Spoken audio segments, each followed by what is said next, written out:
Lalon Baife amasung Konsa Kulda numidangdagi horaduna combined force na operation chathakre nongmai kapagi makholi amna takre Kotu na ngarang nungtil pung mari dagi horaduna national highway ani amasung kontra tareta matam kaktana emergency ban shutdown chathaba haukre Mamang thagi tarahumdoida Kangpokpi district ki Gamnom Saparmaina PS na konba Lalon Baife kuki khulgi nupi singna Hana farba matungda kuki terrorist khutpu amada kuchin nakhiba naga misam taranipan gi manungda sahi ani gi angang yauna nupi taranithoi thadorkraba matungda pastor ani yauna naga nupa tarukpuna mihathi na hatoklambagi thodok thokraba matungda combined force na makhata na Lalon Baife amasung Konsa khulda paktakna na operation chathakre Combined force na operation chathaba horokibadagi ngarang ayo pung taret makhai rom tarakpa dugaidagi horaduna Lalon Baife kuki khulda nongmai maru tara manga rong kapagi makhol manak nakpa khulgi khunja singna taba fangki nongmai maru sing adu combined force te yauri batongan tongan ba security agency singi personnel singna kapra natraga kuki terrorist khutpu amana kaplibra natraga nakal animaki oiba marakta khut thokna khibra haibagi matangdadi official oiba report fangba ngamkhide Adubo operation asigi manung channa combined force na Lalon Baife kuki kulda pankar kaya sajilamba thengnabadagi combined force na thugaiduna mai thadok lamle hari ngarang numidang police control room dagi tholukpa serol amadati police CRPF amasung army gi joint team amana ngarang numidang dagi horoduna Kangpokpi district ki Lalon Baife amasung Konsa khulda search operation sing satharakli haina phongdorli Adubu operation asigi manung channa manak nakpa khul singi khunja sing na takiba nongmai makapagi makhol sing asidi karamba nongmai paiba sing na kapano haibagi wafam phongdorkhide police ki maikaidagi operation asigi matangda makhata na phongdorkhibasi khul ani sida sathagada operation gi saruk watpadagi oigani thajanari Cheraksida Kangpokpi district headquarters the base tauba committee on tribal unity kotu gi cherol amana phongdorpada Leptana chatharak liba violence singbu yaningdaba phongdokpa amasung misam singda chumba phanghandabaga loinana makoibu khudong thiba thodok sing mayoknanaba ngak sienbagi thabak fail oibana maram oiraduna kotuna ngarang nungtel pung mari dagi makha taba notice thoktriba fawa national highway ani Imphal Dimapur lambi amasung national highway kontra taret Imphal Jeribam lambi da kudaktagi oiba emergency ban shutdown gi athingba thamle hari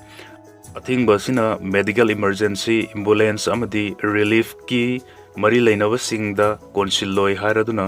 miyam na khongjang asigi manungda ingtap na laibiu hainasu appeal tawrukli loinana namit kharani gi mamangda Christian pastor home amadi kuki mijam taran thoi hatkibagi thodok singna kuki jo miyam da ki akhang pi baga loinana laita handre haibo wafam su phongdorkli Thobalgi NIA court wayal jathananaba case tara mari paring lengdun leire atopa court singdagi case kun hena transfer torkadori Ainiyadaba underground organization singna unlawful activities sing sathai hairaduna asiguma thodok singi matangda Manipur laingak na home ministry da haijabadagi ministry asina order piduna NIA na investigation jathaba case kaya leirakpagi mathakta Tari ahum so lising ani ko kolum doidagi satharakli batam thirba lan gi thodok singi manungdagi kharagi matang dasu state laingak na haijabagi matung inna NIA da khujinarakpadagi agency asina paikananaba case masing yam khalaktuna masigi wayal chathanabagi damakta Thobal da nauna hangdoklaba exclusive special court Manipur NIA da ngarang fawda wayal chathananabagi damak case masing taramari laikre Manipuri ahanba NIA gi exclusive special court asi tha asigi nipan gi ayukta Chief Minister Waikem Chan amasung High Court of Manipur gi Chief Justice M Sundar na lusinglaga Home Minister Govindas Konthaujam na High Court ki Justice A Bimol Justice A Guneshwar Outer Manipur Parliamentary Constituency gi AMP Alfred Kangam S Arthur Khangabo ki MLA O Surji Kumar Chief Secretary P.K. Goel amasung Principal Secretary Law na saruk yardun hangdok khibani nominasida NIA gi Special Court asi hangdok tringai gi mangoinana High Court of Manipur na tha sigi tarukta thokpa order gi matung inna Imphal East ki District and Session Judge oirkibi ningthaujam lan laimabu anauba court asigi judge oina posting pi khibani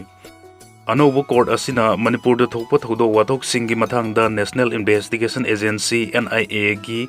Delhi Guwahati अमदि Imphal branch न सिंगमना लौखटप case कया अमु वायल सथगदगी हाइबगी खुंगुल लिरुबदा कोर्ट असिगी माइकैदगी नत्रगा NIA की माइकैदा लेप प्रोसिक्यूटर सिंगना ऑफिशियल ओइना फोंदोरत्रबसु ngarang faubada agency asina while sathagada criminal case taramari pareng lengduna leramba thengnare aduga ngarang faubada court asida while sathanap kidamakta pareng lengliba case taramari asina Imphal East ki district and session court ta lerambadagi anauba court asida transfer tawrkhibani hari maramasina NIA gidamakta tongan ba special court asida while sathagadaba case singi masing yam khalakpa yabagi phibam da leire masigi manungda hojik Guwahati da leiba NIA gi court ta while satharakliba amasung sathananaba thorang tawriba agency asigi case khara phauba anauba court asida transfer tawrupi yabagi oithokpusu leire hari Jenims da laikan nari bi naga nupi mapan da tengbang khre Amang thagi tarahumdoida Kangpokpi district ki saitu Gamphazol subdivision ki manung chanba Lailon Wi-Fi kuki khul gi nupi singna hana faraba matungda mamit amasung makhut punsillaga kuki terrorist khutpu amada sinakhibadagi fajinduna thamlaklaga thadorokpadagi thadugi 15 da mayumda yaurakhrabasu konsa khul da leiba ngamdabadagi makhan khul gi church ta hangba relief camp ta changjafam laurkliba nupi 12 gi manungdagi Jenims da laikan naraklibi chahi anigi angang yauna nupi mapanda Major Khul Mathian mai Major Khul Women's Society na sel gitingbang pikre ngarang Major Khul Mathian mai gi meut sing na Jenims da satuna laikal naraklibi konsa khul gi nupi mapan gi layeng bada mateng pangna nabagi damangta sel gitingbang adu khuchinar kibani nupi mapan asi hojik layeng sangasi gi psychiatric amasung medicine ward ta admit tawduna laikan naraklibini makhoi manungda tha sigi tarada miha thina hatoklaga pumjilambadagi combined force na Lailon Wi-Fi khuldagi phangkiba pastor ani yauna naga misam taruki loinabi singsu yauribani laikan naraklibi makhoi mapanasi layeng sangasida thengkhang anirakta ahum amasung taruk pukhalaktuna layeng chatharkibani National Aeronautics and Space Administration NASA na paikat kadoriba Artemis third test mission da nupa crew members sing khaktamak saruk yananaba lauthokre NASA na lawrakleba firebasina miyam da jamamnaba amadi ningba kahele hari space industry gi maramda thijen humjiliba singna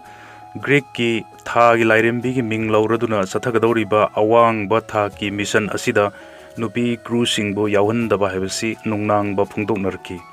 space industry gi lamda khang hairba singna thamlakhiba wafam singda NASA gi mapung pha na mathau tawriba astronaut jamagi manungda chawrakna nifu romdi nupi sing asi space gi lamda thoidok hendokna khang hairaba ngaktani hari NASA gi makha da paikhatkiba Artemis second mission da astronaut Christina Koch na thagya koibda maipak na mission pangthoktuna record thamkiba du kauthokuna Artemis third mission da nupi amata yahundana ba firiep laukhiba si nungnang ningai oiri Artemis third mission da saru yagada ba veteran NASA astronaut sing adu Randy Bresnik na commander oigani mission nudu da Frank Rubio European Space Agency ESA gi astronaut Luca Parmitano na pilot amasung Ruby NASA specialist Andrew Douglas yauri astronaut Bob Hans na backup crew member oina maming yauri Mioi Maria si NASA gi Artemis third mission da saruk yanana ba khan khiba si makoi gi thodu hendokpa hai singlaba flight experience amasung mission gi mathau taba thorang dagini haina NASA gi administrator Jared Isaacman na phongdokre mission asigi damakta makoi mari khan khiba sida political gi thawinsin yaukhide hari Ram Mandir gi wathok CCTV camera singi footage semdok nanaba hotnaramba thengnakre